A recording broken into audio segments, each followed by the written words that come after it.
Morning and Assalamu alaikum. I am grade 4 science teacher. Today we are doing one of the topics from chapter number 4, adaptation and survival.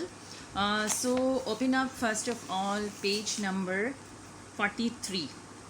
Today we are going to learn about that what mechanisms are or what methods the animals take to protect themselves from their enemies or from predators. You know, predators means enemies. So today we will learn about that animals as human beings also, they also need to protect themselves from their enemies, from predators. And these animals use different mechanisms, different methods and mechanisms to protect themselves from other animals or from their enemies. Now the first way to defend themselves from the enemies is to hide from their enemies through camouflage. Camouflage means to hide. Now how do they hide? There are two ways of hiding. Mostly animals hide when they just sit on the thing that resembles their natural color. So where the animal's natural color matches its surroundings. For example, if a lizard sits on a tree trunk, it will not be able to appear very clearly, so it can disguise or hide itself on the tree trunk. In the same way, you can see chameleon. Chameleon is the bird. It can change its color with whichever type of thing it sits. You can see the picture of chameleon. So chameleon is a bird which can it's an insect that can change its color to match its background. If it is sitting on a leaf, it can change itself to green. If it is sitting on a tree trunk, then it can change to brown. So this is the first method. It is camouflage.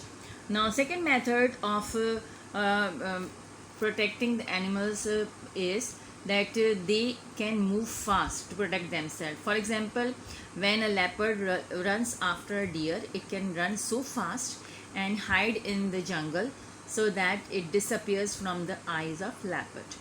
Now the third way to protect itself from other animals is like animals like ants.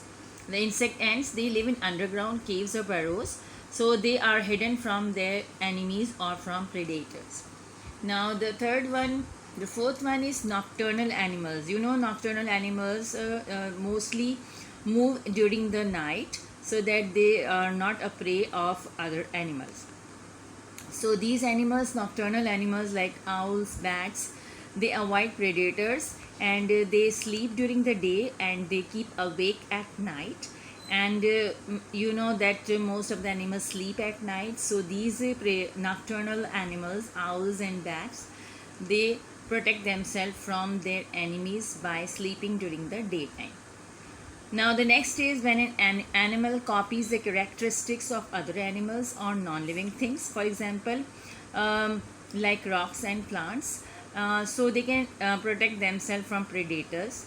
For example, a stick insect displays mimicry by blending it with sticks on the ground, making it hard for the predator to find it. Now the next is animals stay with their groups. They stay in collective way. For example, you have seen elephants and zebras. They always move in the form of groups so that they can protect themselves from predators or enemies. The last is when animals engage in chemical defense, where they use chemicals to attack their enemies. For example, the larvae of monarch butterflies, they collect toxins. Toxins is poison. They collect poison from plants and they feed to their predators so that those enemies, they avoid them in future. So these are the various ways in which animals protect themselves from enemies. And in this reference, I have given a question also, that how do animals protect themselves. That is question number 3, and answer number 3 starts from here, goes here, it is marked. The marked areas you will take and stops here. Now turn your page number 44. Answer the following questions, page number 44. Number 1, define camouflage. Now if you just go down, you will find the vocabulary zone. Answer number 1 you can get it from here. The process by which the animal's natural color matches its surroundings and makes it hard for the predator to find the prey. And the example you can give chameleon. So answer 1 stops here. Then question number 2 you will not do because you have already done before. Question number 3 is describe 4 defense mechanisms in animals, or how do animals protect themselves. So in this reference, turn your page number 43. Answer number 3 lies in page 43. Answer number 3 starts from here. This is the first one, this is the second one, this is the third one, it is marked, and the fourth one is here, and the answer stops here. So this is your homework, and I have also told that on the blank page, if you are able, you can make this chameleon and make it on the blank page and color it beautifully. I'll see it in the next class. Thank you very much. Allah Hafiz.